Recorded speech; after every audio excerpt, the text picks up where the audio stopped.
शिक्षा के educational YouTube channel में। तो आज की इस वीडियो में हम लोग आपके लिए लेके आए हैं केमिस्ट्री के कुछ इंपॉर्टेंट क्वेश्चन जो बीएससी सेकेंड सेमेस्टर के इस 2023 में होने वाले एग्जाम्स के लिए बहुत ही इंपॉर्टेंट है। ठीक है, हालांकि इसका सिलेबस बहुत टफ है, तो अगर आपने क्लास अटेंड नहीं किया और आपको केमिस्ट्री ना समझ में आती हो तो आप कम से कम इतना तैयार कर लो, आप आराम से पास हो जाओगे केमिस्ट्री में। ठीक है, कम से कम इतना तो तैयार कर लेना। तो ठीक है मेरे भाई, और जो क्वेश्चंस आते हैं केमिस्ट्री के उसमें कम से कम 17 या 15 क्वेश्चंस होने वाले हैं। और जो एग्ज़ाम होने वाला है हम लोग का अप्रैल या मई महीने में होने वाला है और इसी साल 2023 में होने वाला है। ठीक है, तो ये क्वेश्चन जो भी है बीएससी सेकंड सेमेस्टर के लिए बहुत ही इंपॉर्टेंट होने वाला है और हम इसका 2 पार्ट लेके आएंगे। ये हम लोग का पहला पार्ट है और इसके बाद एक पार्ट और लेके आएंगे। ठीक है, तो कम से कम आप इतना तो तैयार कर लेना, आप आराम से पास हो जाओगे, गारंटी है मेरी। ठीक है, तो सबसे पहला है क्वेश्चन हम लोग का, define reducing and non reducing sugar. कि रिड्यूसिंग शुगर और नॉन रिड्यूसिंग शुगर क्या होता है मेरे भाई। तो रिड्यूसिंग शुगर का होता है a sugar that has a free aldehyde or ketone group that can act as a reducing agent is called reducing sugar. और दूसरा होता है नॉन रिड्यूसिंग शुगर। क्या होता है, तो non reducing sugar does not have a free aldehyde or ketone group so it can not act a reducing agent. कहने का मतलब, जो अब अगर आपको रिड्यूसिंग शुगर याद है तो ठीक उसका उल्टा करना है, आ जाएगा नॉन रिड्यूसिंग शुगर। ठीक है, तो मेरे भाई ये पहला क्वेश्चन था, कम से कम आप इतना तो तैयार कर लेना। ठीक है, और जो क्वेश्चंस आते हैं वो मैंने पहले ही बताया कि 15 से 17 क्वेश्चंस आते हैं, जिनमें से आपको 10 या 12 क्वेश्चंस अटेंड करने रहते हैं। ठीक है, दूसरा क्वेश्चन क्या बोलते हैं कि दूसरा क्वेश्चन हम लोग का है, explain osazone formation. Osazone formation क्या होता है, तो ओसाजोन फॉर्मेशन जो होता है, ग्लूकोज अगर फेनिल हाइड्रोजन के साथ क्रिया करके ग्लूकोसा जोन बनाता है तो उसे कहते हैं ओसाजोन रिएक्शन। ठीक है, और अगर इस रिएक्शन में आप दो फेनिल हाइड्रोजन के साथ उसके एक एक मॉलिक्यूल्स को उसके तीसरे मॉलिक्यूल के साथ कन्वर्ट करके अगर आप एनिलीन और अमोनिया बना देते हो तो वो फॉर्मेशन जो भी आएगा वो कहलाता है ओसाजोन फॉर्मेशन। ठीक है मेरे भाई, तो इसका देखो रिएक्शन भी लिखा गया है, तो आप रिएक्शन आराम से पढ़ लेना। ठीक है, आगे बढ़ते हैं। तीसरा क्वेश्चन है हम लोग का, explain the presence of 5 hydroxyl group in glucose. और ये हम लोग का पुराने सिस्टम से चलता ही आ रहा है कि हमेशा ये पूछता ही रहता है कि पूछ रहा है कि ग्लूकोज में 5 हाइड्रॉक्सिल ग्रुप होता है, आप उसको एक्सप्लेन करिए। तो उसको एक्सप्लेन करने के कई तरीके हैं, तो सबसे बेस्ट तरीका है इसका कि अगर आप ग्लूकोज का एसिटिक एनहाइड्राइड के साथ रिएक्शन करा दो तो आपको पेंटा एसीटेट मिल जाता है। ठीक है, और वही हमको शो कर देता है कि ग्लूकोज में 5 हाइड्रॉक्सिल ग्रुप होते हैं। ठीक है, और इसका रिएक्शन आप देखना। ठीक है, उसके बाद हम लोग का चौथा क्वेश्चन है, so that glucose and fructose both give the same osazone formation. ठीक है, कह रहा है कि जो ग्लूकोज होता है और फ्रक्टोज होता है वो दोनों सेम ओसाजोन फॉर्मेशन देते हैं। ठीक, तो अभी हम लोगों ने इसके पहले देखा कि ओसाजोन फॉर्मेशन क्या होता है कि अगर ग्लूकोज का आप फेनिल हाइड्रोजन के साथ क्रिया कराते हैं तो ग्लूकोसाजोन मिलता है। ठीक वैसे ही अगर आप फ्रक्टोज का भी फेनिल हाइड्रोजन के साथ क्रिया कराते हो तो आपको फ्रक्टोसाजोन मिलता है। ठीक, ग्लूकोज से कराते हैं तो ग्लूकोसाजोन मिलता है और फ्रक्टोज से कराते हैं तो फ्रक्टोसाजोन मिलता है। और रिएक्शन फ्रक्टोसाजोन और ग्लूकोसाजोन सेम सब्स्टिट्यूएंट हम लोग को मिलता है, तो इसलिए कहा है कि सेम ओसाजोन फॉर्मेशन हम लोग को मिलता है। ठीक है, और रिएक्शन भी आपको सेम अभिक्रिया रिएक्टेंट से लेके कराना है, फेनिल हाइड्रोजन को सेम लेके चलना है और सब कुछ वापस से वही मिलेगा, बस आपका इधर ग्लूकोज बदल जाएगा और फ्रक्टोज बदल जाएगा। ठीक है, और आप रिएक्शन देखना। ठीक है, फिर आगे बढ़ते हैं। हम लोग का पांचवा क्वेश्चन है, conversion of an aldose into ketose. या तो इसे ऐसा भी पूछ सकता है कि ग्लूकोज से फ्रक्टोज में आप कन्वर्जन करिए, या तो कह सकता है कि ग्लूकोज का ग्लूकोसाजोन बनाइए, या तो कह सकता है कि ग्लूकोजेन, देखो ग्लूकोसाजोन और ग्लूकेजेन अलग अलग चीज़ है। ठीक है, तो कह सकता है कि ग्लूकोजेन से आप फ्रक्टोज बनाइए या ग्लूकोज से आप ग्लूकोजेन बनाइए। ठीक है, तो सबका एक ही तरीका है, मतलब इन पांचों रिएक्शंस को में से कोई सा भी एक क्वेश्चन पूछे आपको सिर्फ एक ही उत्तर लिखना है। क्या लिखना है उसमें, देखो ये रिएक्शन लिखा गया, ग्लूकोज का अगर आप फेनिल हाइड्रोजन के साथ क्रिया कराते हो तो ग्लूकोसाजोन मिल जाएगा, मतलब तीसरे वाले का आंसर देखो मिल गया, ग्लूकोज इंटू ग्लूकोसाजोन। ठीक है, उसके बाद आपको क्या करना है, उसी में आपको ग्लूकोसाजोन जो आपका बना उसका आप हाइड्रोलिसिस कराओगे। ठीक है, एक फेनिल हाइड्रोजन लेके आप उसका हाइड्रोलिसिस कराओगे। जब हाइड्रोलिसिस कराओगे उसका तो आपको ग्लूकोजेन मिल जाएगा, ठीक है। जब ग्लूकोजेन मिल जाएगा तो आप उसका अगर ZnCH3COOH के साथ रिएक्शन करा दोगे तो फिर से आपको मिल जाएगा फ्रक्टोज, ठीक है। और यही कह रहा था मेरे भाई निकालने के लिए कि ग्लूकोज से फ्रक्टोज निकालिए या एल्डोज से कीटोज निकालिए, ठीक है। तो ये आप रिएक्शन देखना, ठीक है मेरे भाई। फिर आगे बढ़ते हैं हम लोग।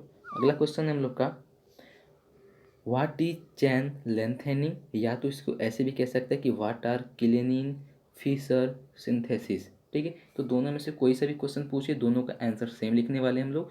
क्या लिखेंगे, तो इसका देखो तो थोड़ा सा बड़ा है, टफ है और लॉन्ग क्वेश्चन पूछेगा, 10 नंबर में पूछेगा तो 10 नंबर में पूछेगा, और आप इसे अगर याद कर लेते हो तो आपको 10 नंबर फिक्स है, ठीक है। तो इसका देखो आंसर क्या है कि an aldose can be converted into next higher aldose, ठीक है, containing one more carbon atom by Killen-Fischer synthesis। और इसका कई स्टेप में चलता है। तो पहला स्टेप में होता है कि अगर आपको जो गिवन एल्डोज दिया गया है आप उसका हाइड्रोजन साइनाइड के साथ अभिक्रिया कराते हो तो आपको 2 डाइजोमर साइनोहाइड्रिन मिलता है, ठीक है। उसके बाद आपको क्या करना है सेकंड स्टेप में, फिर से वापस आपको साइनोहाइड्रिन का हाइड्रोलिसिस कराना है एसिड की उपस्थिति में, और आपको एक मिक्सचर मिलता है ग्लूकोनिक एसिड का। फिर थर्ड स्टेप में आपको क्या करना है कि जो भी ग्लूकोनिक एसिड मिलेगा उसे आपको हीट करना है, ठीक है। हीट करने के बाद क्या मिलेगा आपको, गामा इलेक्ट्रॉन मिलेगा। उस गामा इलेक्ट्रॉन को आपको फिर NaHg और H2O के साथ आपको रिएक्शन कराना है, और रिएक्शन कराने के बाद आपको हायर एल्डोज मिलेगा, और उसी को हम लोग कहेंगे ग्लूकोज मिलेगा, ठीक है। तो देखो मेरे भाई इसका रिएक्शन कैसे, थोड़ा लंबा रिएक्शन है, ठीक है। तो घबराना मत, याद तो करना पड़ेगा। ये इसका पूरा रिएक्शन कि आप सबसे पहले आपको लेना क्या पड़ेगा, आपको लेना पड़ेगा एराइबिनोज। और एराइबिनोज क्या होता है, जो ग्लूकोज होता है हम लोग का उसमें से एक C, ठीक है, और H और OH, मतलब आप उसमें से एक C, 2H और एक O अगर आप बाहर निकाल देते हो तो आपको मिल जाएगा ग्लूकोज में से, अगर इतना निकालते हो तो आपको एराइबिनोज मिलता है। और एराइबिनोज की अगर आप HCN हाइड्रोजन साइनाइड से विक्रिया कराते हो तो आपको पहले मिलेगा ग्लूकोनोट्राइल, ठीक है, और उसी के नीचे आपको मिलेगा मैनोनोट्राइल, ठीक है। आपको ऐसे ऐसे रिएक्शन कराते जाने हैं, ठीक है। और आपको लास्ट में मिल जाएगा, एक ऊपर मिलेगा ग्लूकोज और नीचे मिलेगा मैनेनोज, ठीक है। तो ये पूरा का पूरा रिएक्शन आपको लिखना पड़ेगा, ठीक है मेरे भाई। चलते हैं अगले क्वेश्चन की तरफ। कह रहा है कि what is Ruff degradation, Ruff degradation क्या होता है। तो this method an aldose is first oxidise with Br2S2O, मतलब ब्रोमीन जल के साथ अगर आप एल्डोनिक एसिड के साथ अभिक्रिया कराते हो और अगेन उसका एल्डोनिक एसिड के साथ अभिक्रिया कराते हो कैल्शियम साल्ट के साथ, तो आपको क्या मिलता है, कैल्शियम कार्बोनेट मिलता है, ठीक है। फिर उसके बाद क्या करना है कि कैल्शियम साल्ट को आपको फिर रिएक्ट कराना है फेंटेन रिएजेंट के साथ। फेंटेन रिएजेंट का मतलब होता है H2O2 और Fe डबल प्लस, ठीक है, Fe2 प्लस। तो अगर आप फेंटेन रिएजेंट का कैल्शियम साल्ट के साथ आप रिएक्शंस कराते हो तो आपको मिलेगा लोअर एल्डोज, तो आपको एक लोअर एल्डोज मिलेगा, और इसी प्रोसेस को कहते हैं रफ डिग्राडेशन, ठीक है मेरे भाई। इसी प्रोसेस को हम लोग कहते हैं रफ डिग्राडेशन। और इसका रिएक्शन कैसे चलेगा, तो देखो इसका रिएक्शन ऐसे है, पहले आप ग्लूकोज लोगे, ग्लूकोज का ब्रोमीन जल के साथ अभिक्रिया कराओगे तो आपको ग्लूकोनिक एसिड मिलेगा। उसके बाद आपको कैल्शियम साल्ट के साथ उसका अभिक्रिया कराना है, तो आप कैल्शियम साल्ट के साथ अभिक्रिया कराओगे तो आपको कैल्शियम साल्ट का मतलब CaCO3 के साथ आप उसका अभिक्रिया कराओगे तो आपको कैल्शियम साल्ट मिल जाएगा। और मिलने के बाद आपको फेंटेन के साथ अभिक्रिया कराना है, ठीक है, मतलब H2O2 और Fe2 प्लस के साथ आपको अभिक्रिया कराना है तो आपको मिलेगा एराइबिनोज, और यही हमको निकालना था, ठीक है।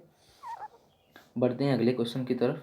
तो अगला क्वेश्चन है मेरे भाई, ये देखो, तो ये अगले चैप्टर का क्वेश्चन है, ठीक है। आपको ग्लूकोज से इतने चैप्टर्स तैयार करने थे, मतलब जो पहले चैप्टर है ग्लूकोज या कार्बोहाइड्रेट, जो भी चैप्टर है उस चैप्टर से आपको इतना क्वेश्चंस तैयार करना था, ठीक है।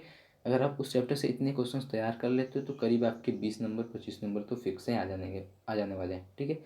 उसके बाद अगला क्वेश्चन की तरफ हम लोग बढ़ते हैं। तो अगला क्वेश्चन है हम लोग का, वाट आर द सिलिकॉन, मतलब ये हम लोग को पॉलीमर वाले चैप्टर से क्वेश्चन है, ठीक है। तो what are silicon, discuss the preparation of different types of silicon. तो सिलिकॉन क्या होता है, वो कितने प्रकार से बनाया जा सकता है, ठीक है, उसके कितने प्रकार होते हैं और कितने प्रकार से वो सब बनाए जाते हैं, उन सब के बारे में हमको बात करना है।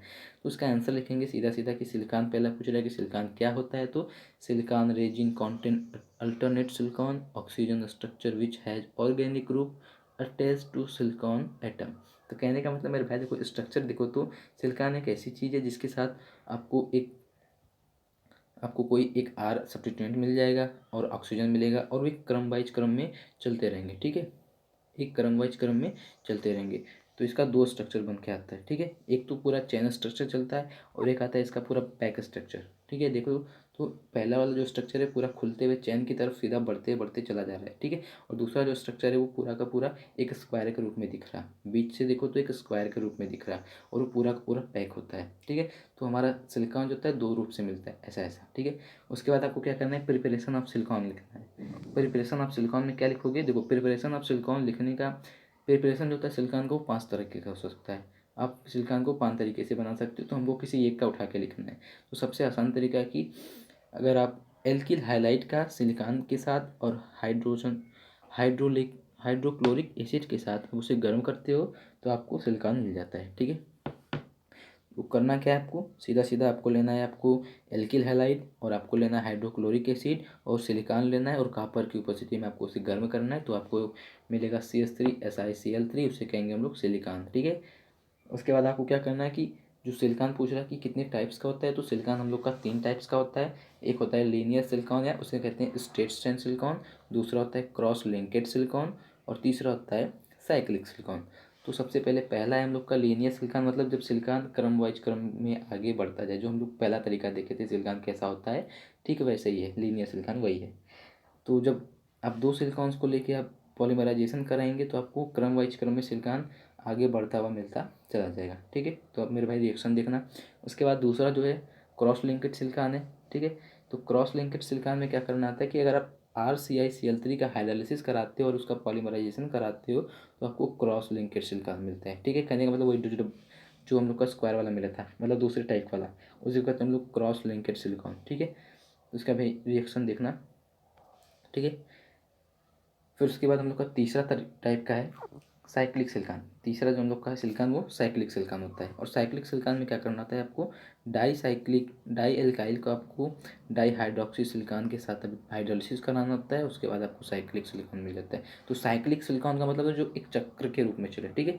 देखो तो साइक्लिक वाला जो भी बना है हम लोग का एक चक्र के रूप में बना है ना, चक्कर के रूप में, गोले के रूप में बना है। गोला नहीं कह सकते, उसे कोऑर्डिनेशन फॉर्म कह सकते हो।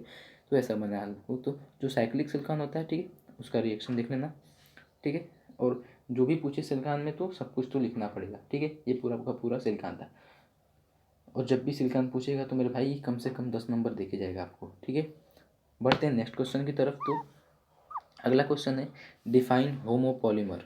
तो होमोपॉलीमर क्या होता है, तो होमोपॉलीमर होता है मेरे भाई polymer whose repeated unit is derive from only one types of monomer are called polymer. मतलब कहने का मतलब कि वो ऐसा पॉलीमर जो आपका बार बार रिपीट होता रहे, वही पॉलीमर आपका रिपीट होता रहे। जैसे अगर आप सी एस टू को बार बार लेके चलो तो वो पॉलीमर आपका जब जब भी बनेगा तो आपको रिपीट होता जाएगा, n बार रिपीट होता जाएगा। जो आप मोनोमर को लेके चलोगे तो पॉलीमर बनेगा, ठीक है। उसी को कहते हैं होमोपॉलीमर, ठीक है मेरे भाई। उसके बाद अगला क्वेश्चन है हम लोग का कि what is polyvinyl chloride, how it make and what is use of PVC।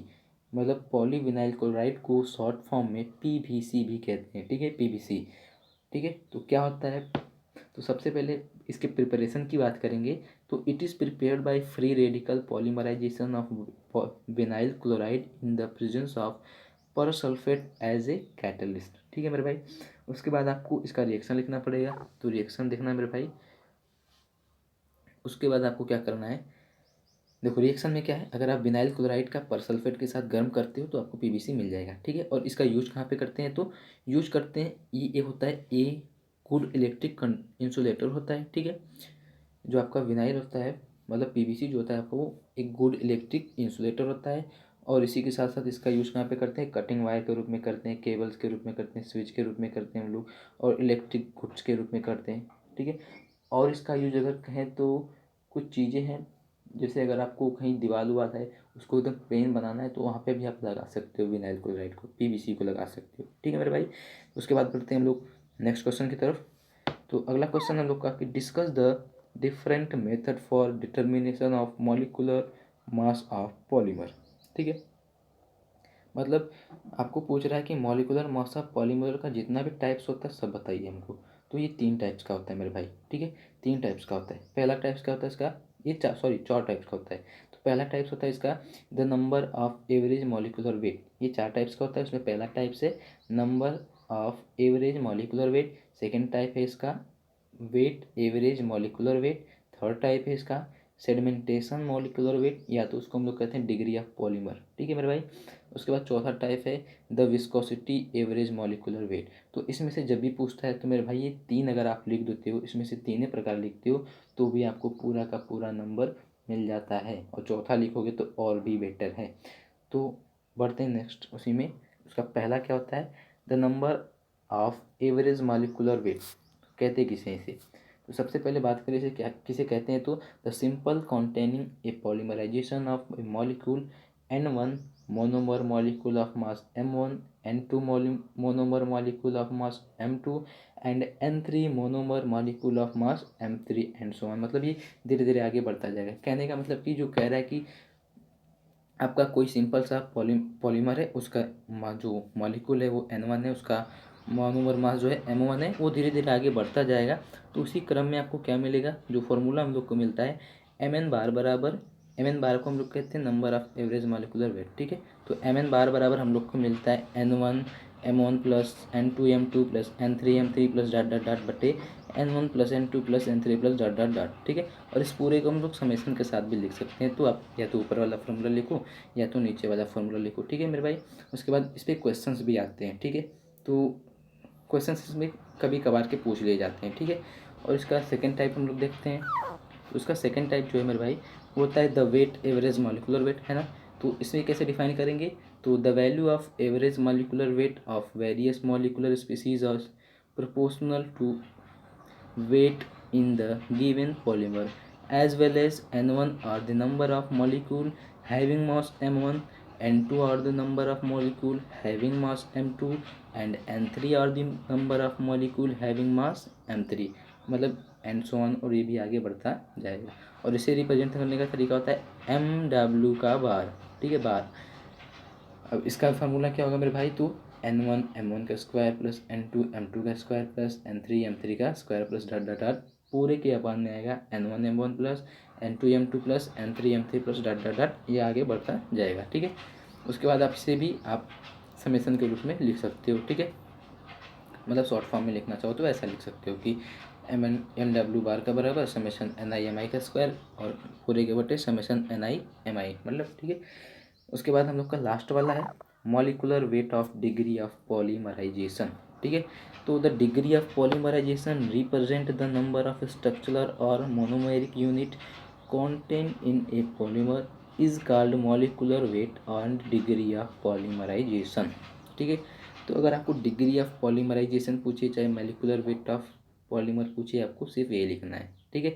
और इसका जो इसे जो हम लोग डिनोट करते हैं कैपिटल M से डिनोट करते हैं, और इसका जो फॉर्मूला बन के आता है capital M equals to DP into M. और DP क्या होता है मेरे भाई, तो डिग्री ऑफ पॉलीमराइजेशन होता है, और जो स्मॉल m है हम लोग का वो मोनोमरिक मॉलिकुलर वेट है, ठीक है। तो ये कुछ क्वेश्चंस थे हम लोग के जो कि पार्ट ए का था। पहले ही बोला था कि आपको इसके 2 पार्ट मिलेंगे, पार्ट ए और पार्ट बी, ठीक है। तो पार्ट ए में ये सब क्वेश्चंस आपको तैयार कर लेने, क्योंकि अभी टाइम है आपके पास 20-25 दिन का भी टाइम है, ताकि क्योंकि अभी टाइम टेबल आया नहीं है, तो टाइम टेबल आने में भी टाइम है। तो आप अभी से अगर आप इसे तैयार कर लो तो और भी बेटर है, ठीक है।